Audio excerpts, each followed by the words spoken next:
Hola, hola, muy buenas noches. Bienvenidos una vez más al Club de Contadores, Club de Auditores, perdón, debí decir. Una vez más nos reencontramos en esta plataforma para presentar la octava y última sesión de nuestro curso virtual especializado Auditoría Financiera basada en riesgos.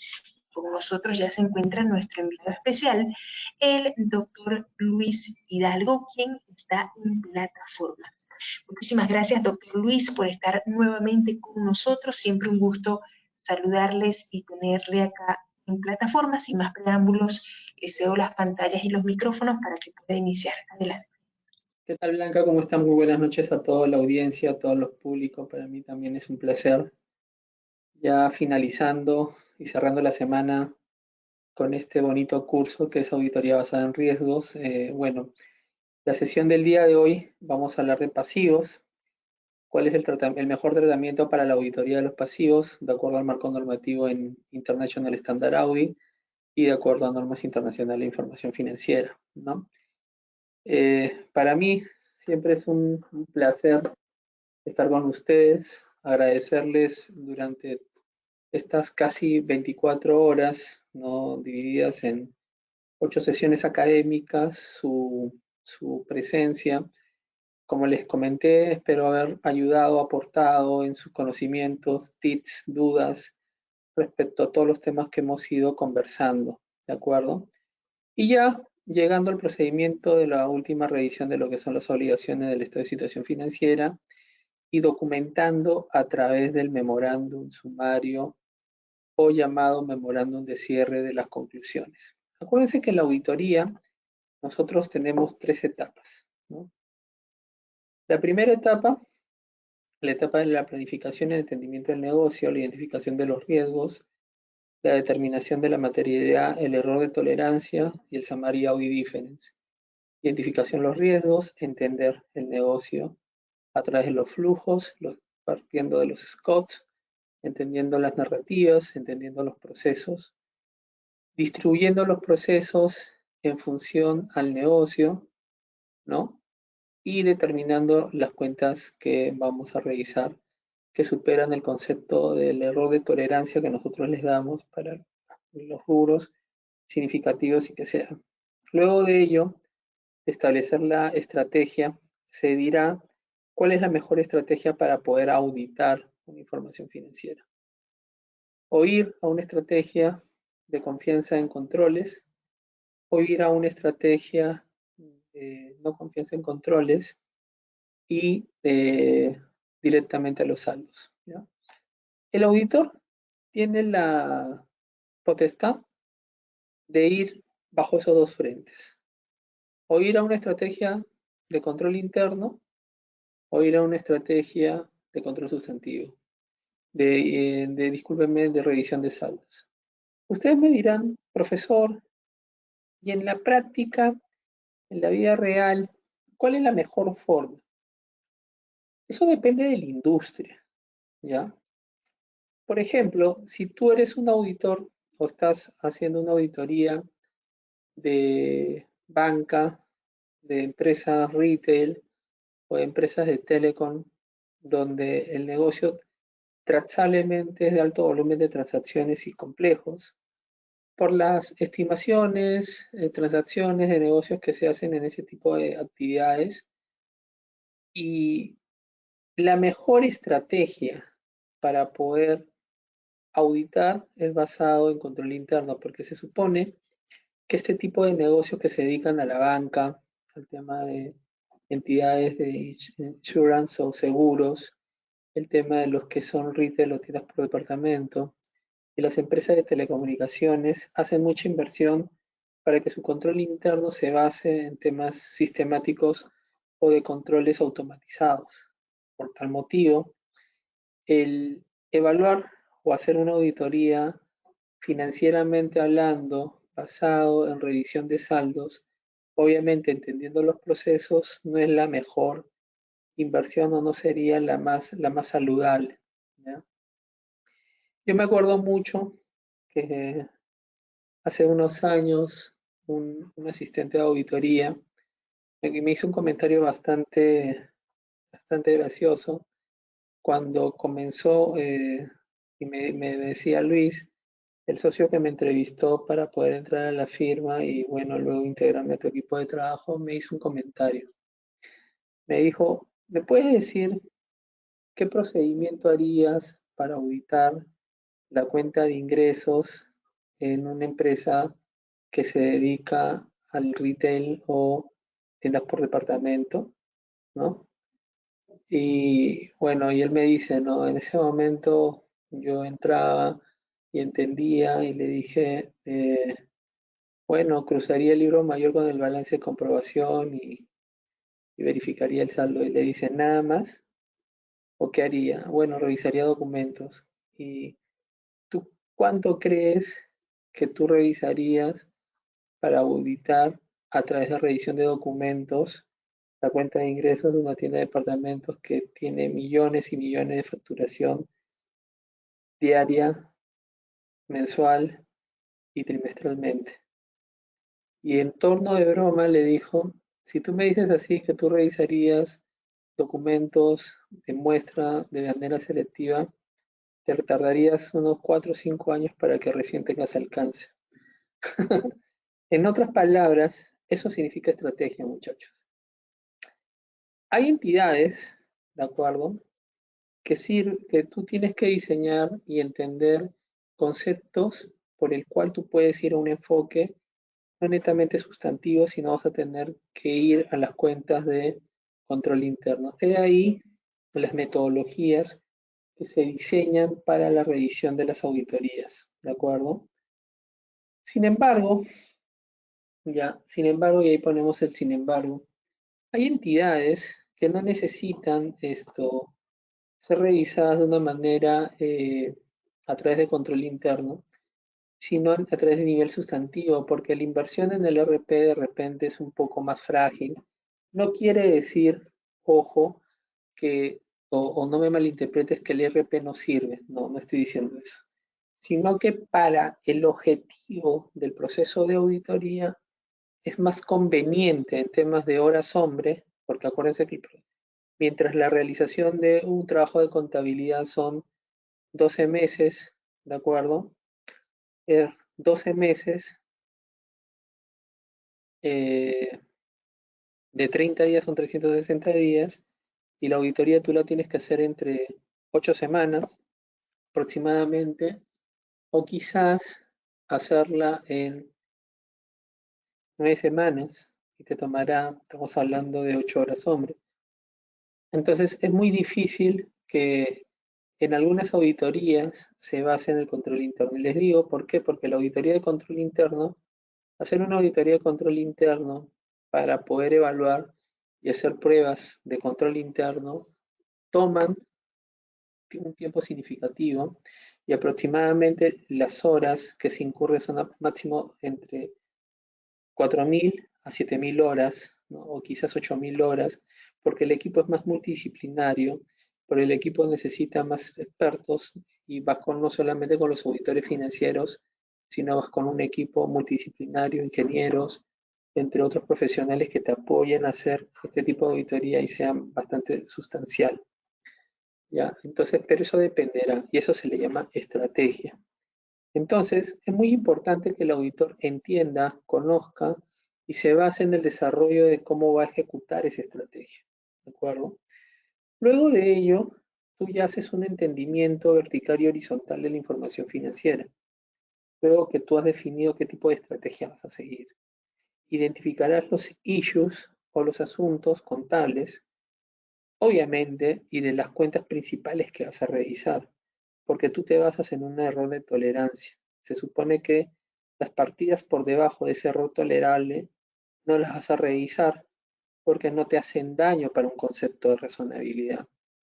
Y mayores a ese error tolerable, entre la materialidad del error tolerable, identificarás asuntos o cuentas que sí te podrían afectar en la opinión del auditor. ¿De acuerdo?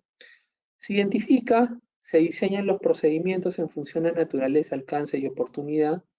Determinas la estrategia sustantiva o una estrategia mixta, control interno y sustantivo, y ejecutas. Luego que haces las ejecuciones, para poder dar respuestas a todas las aseveraciones, financieramente hablando, después de haber evaluado el control interno, ¿sí? Si es que te has ido por el control interno, y si no te has ido hacia una estrategia de control interno, ¿ya? Es importante indicar de que tú no haces el control interno, pero sí tienes que entender el proceso.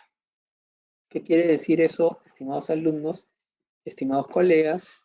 Que si bien es cierto, tú no puedes o tú no decides auditar el control interno a través de pruebas, es decir, hacer el test of control, pero eso no te quita, que quede claro, eso no te quita que tú lo entiendas, que tú lo narres, que identifiques los what could go wrong, lo que puede fallar, y que definas los procedimientos sustantivos que vas a tener que ejecutar. Profesor, los procedimientos sustantivos o los llamados procedimientos primarios que se realizan en un proceso de auditoría, ¿de acuerdo? Son procedimientos basados en hechos, en función a naturaleza y alcance de oportunidad. Pero, profesor, ¿por qué se habla de diseño? Esa es la pregunta. Se basa en diseño porque tú, si bien es cierto, y ahí que quede claro, son procedimientos estándar conocidos, pero lo diseñas también porque no todo tipo de auditoría en entidades son iguales. Y por eso ese es el entendimiento del negocio. Si bien es cierto, hay conceptos de confirmaciones, hay conceptos de eventos posteriores, hay conceptos de pruebas aritméticas, hay conceptos de verificaciones, pero sí pueden haber estándares. Pero la naturaleza y alcance y oportunidad de las transacciones no necesariamente son estándares, ¿de acuerdo? Porque hay ciertos conceptos peculiares, ¿de acuerdo? Que no necesariamente la entidad que tú estás auditando las tiene. He ahí si tú obviamente entiendes el negocio y estás detrás del negocio y lo vas a ejecutar, ¿de acuerdo? Entonces, sin más preámbulos, voy a reflejarles un pequeño memorándum que se llama el memorándum de cierre de auditoría. Voy a ponerme al costado y me confirman si lo pueden ver, por favor. Estimados alumnos. Estamos viendo en pantalla, doctor, el ABC que tiene en un documento Word. Buenísimo.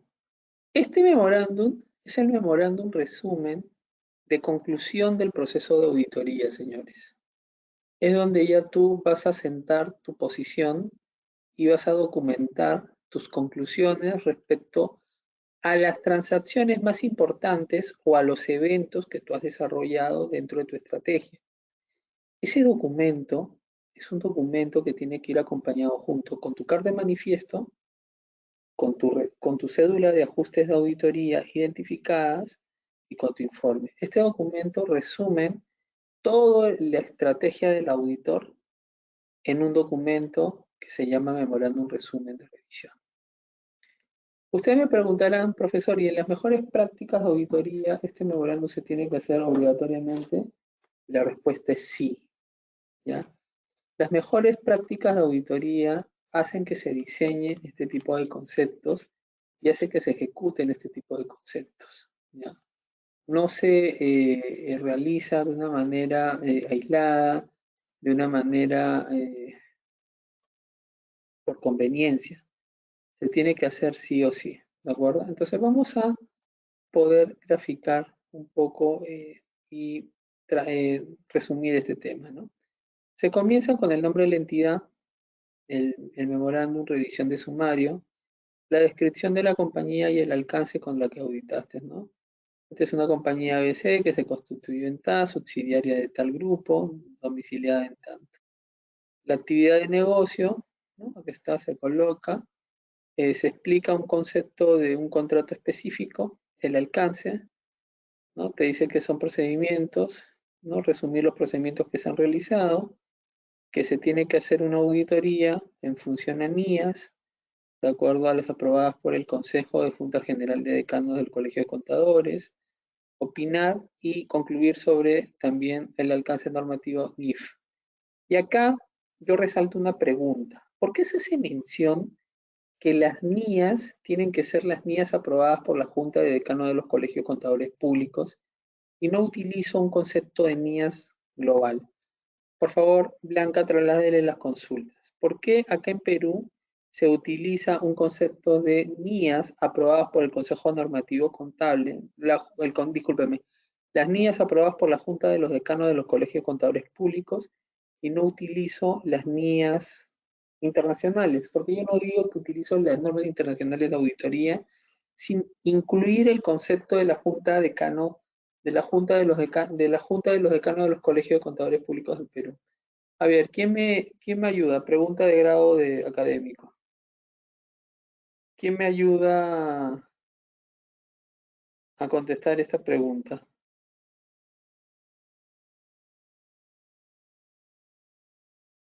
Estamos a espera de sus comentarios para responder esta pregunta. Recuerden que si la presentación de su pantalla está un poco chica, pueden usar el botón Zoom que tienen en la parte superior de su pantalla para poder ponerlo un poco más grande si así lo desean. Y también pueden enviar sus comentarios o preguntas a través del chat o usar el micrófono. Quedamos atentos entonces a sus comentarios en respuesta a lo que tienen en pantalla.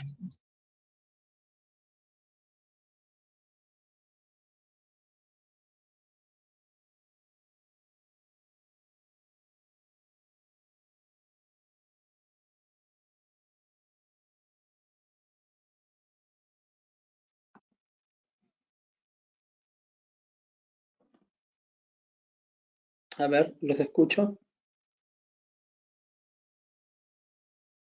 Al momento no me han hecho llegar ningún comentario, pero estoy a espera de los mismos.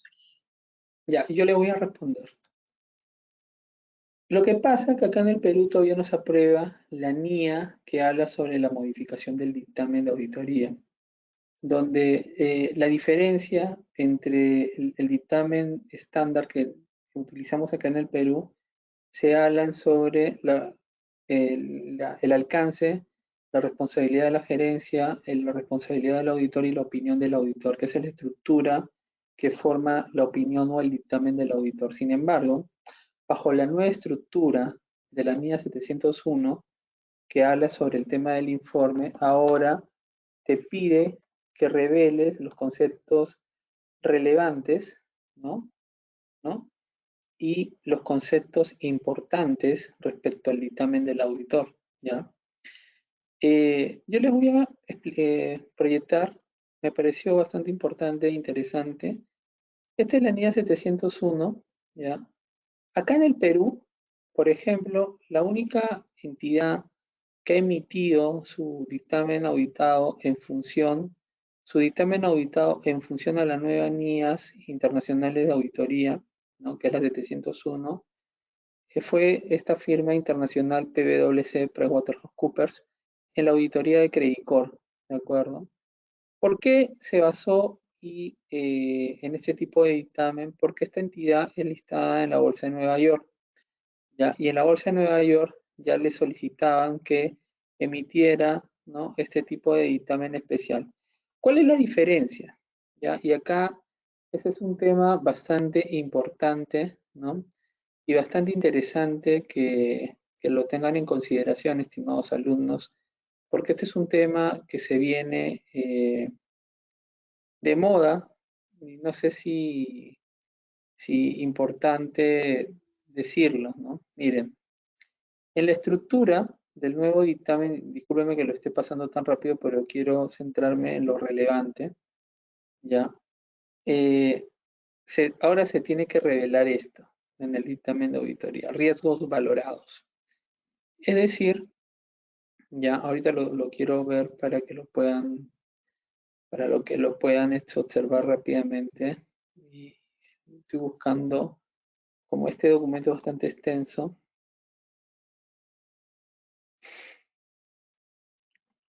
quiero centrarme en lo que les comento.